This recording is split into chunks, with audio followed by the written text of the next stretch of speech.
இப்போ நான் எங்க இருக்கேன் அப்படின்னா நம்ம சின்னம்மாவுடைய இல்லத்துல இருக்கேன்.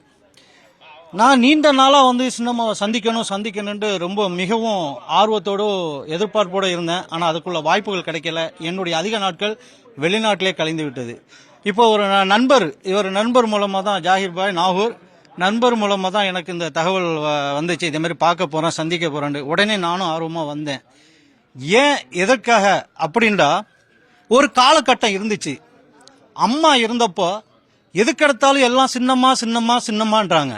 பாருங்க, நன்றி கெட்ட உலகமாடாதுன்னு சொல்லி வச்சாங்கல்ல, அது இப்ப நடந்துகிட்டு இருக்கு.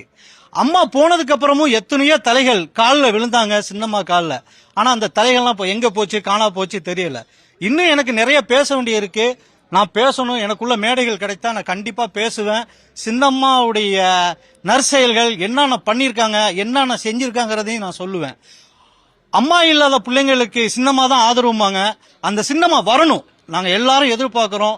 சின்னம்மாவை ஆவலுடன் எதிர்பார்க்கிறோம். நன்றி மக்களே நன்றி.